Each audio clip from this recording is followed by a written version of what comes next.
Boss की journey आपकी कैसी रही? बिग बॉस की जर्नी मेरी अलग अलग इमोशंस के साथ रही है. Beat happy, beat friendship, beat feelings and sad at the end. Yeah it was a mix of emotions. Yeah.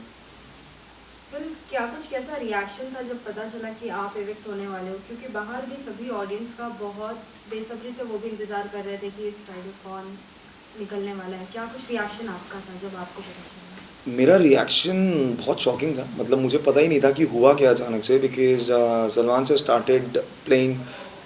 तो he took a name of Shaleen. Then उन्होंने टीना का नाम लिया. फिर उन्होंने बोला कि अगर आप लोगों को लग रहा है कि कल अगर कुछ हुआ है उसकी वजह से आज एविक्शन नहीं होगी तो आपका सोचना सही भी हो सकता है. पता नहीं मुझे ये चीज़ उन्होंने टेलीकास्ट में दिखाई या नहीं दिखाई. But then he took my name कि गौतम चलो. And everyone was like got that feeling कि ऐसा कुछ नहीं है. It's just for fun. Even Soundarya ने भी बोला कि कि it's for fun Salman sir please ये वो. तो ही सेड कि see if I come back. And तब तक सबको लग रहा था फन है क्योंकि एवरी वन वॉज सिटिंग. कोई रिएक्शन नहीं था किसी का भी बिकॉज वो था मस्ती करते हैं वो कई बार. एंड सडनली बिग बॉस की आवाज़ आई मुझे कि गौतम आपके पास कुछ मिनट हैं और आप सबसे विदा लीजिए और मेन दरवाजे से बाहर आइए.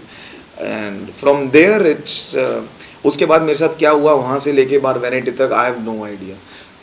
आई was shocked, I was surprise, I was freezed क्योंकि I was not expecting. But yeah, it was a big moment for me. Yeah.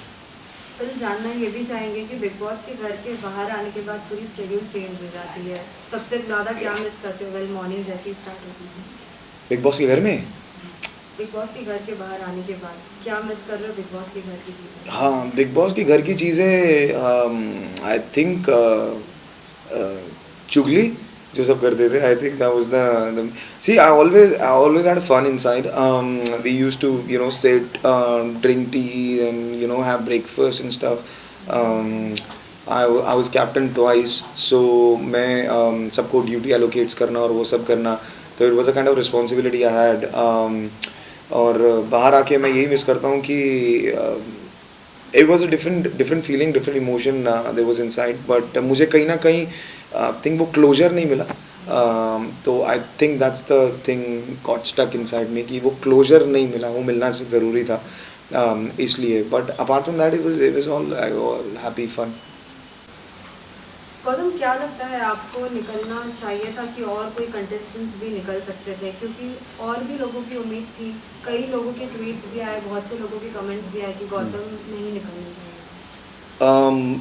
Honestly मुझे कोई आइडिया नहीं था कि मैं निकलूँगा.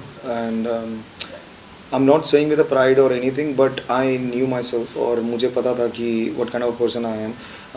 अभी भी अंदर बहुत लोग हैं जो एक्चुअली बाहर जाना चाहते हैं या जो कुछ नहीं कर रहे हैं. वो सिर्फ एक टेबल चेयर की तरह है अंदर.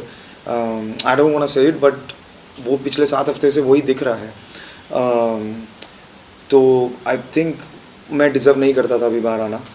मुझे पता लगा कि मेरे वोट सबसे ज़्यादा थे and out of 4 nominations because everyone was expecting Tina to go out of the house और सेकेंड ऑप्शन वो Soundarya. But no one was thinking कि मैं बाहर जाऊँगा और ऐसी चीज़ें होंगी. बट ठीक है, उनके लिए एक स्ट्रॉन्ग कंटेस्टेंट बाहर गया. Of course they gonna be happy, they gonna be enjoy that thing.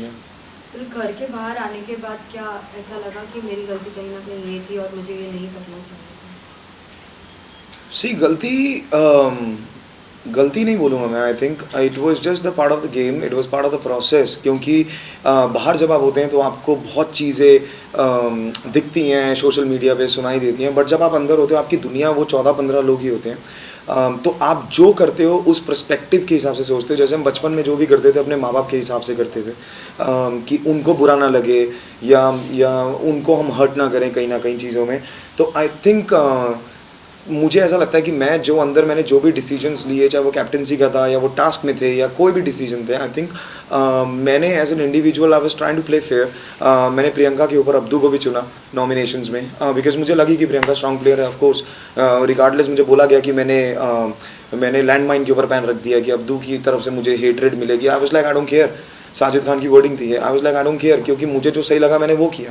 And गलत सही नहीं होता. I think it was because of the situations. आप करते हैं हाँ, मुझे आंखें भर ये चीज़ रियलाइज़ हुई कि हर मोस्टली कंटेस्टेंट्स को अंदर गाइडेंस दी गई वीक बाय वीक और everything like 2 bar 3 bar 4 bar, but मुझे 7 वीक से सिर्फ कॉर्नर किया गया। मुझे सिर्फ मुझ पे सिर्फ सवाल उठाए गए, मेरी हर चीज़ को फेक बोला गया। मुझे किसी ने गाइडेंस नहीं दी। मुझे किसी ने एक बार भी नहीं बोला कि गौतम कि मुझे नहीं पता मैं क्या दिख रहा हूँ। मुझे कोई आइडिया नहीं कि मेरी कितनी फुटेज दिख रही है नहीं दिख रही from week one, I got no idea.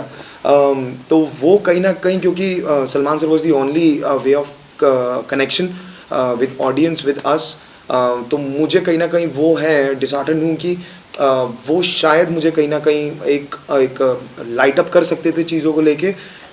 तो मुझे चीज़ें थोड़ी सी और समझ आती and because I was stuck with lot of things कि मैं कुछ करता था तो वो गलत होता था, मैं कुछ नहीं करता था तो भी वो गलत होता था, मैं किसी से बात करता था तो सौंदर्या को बुरा लगता था, मैं कुछ और करता था तो किसी और को बुरा लगता था। तो I was just in between all those kind of things.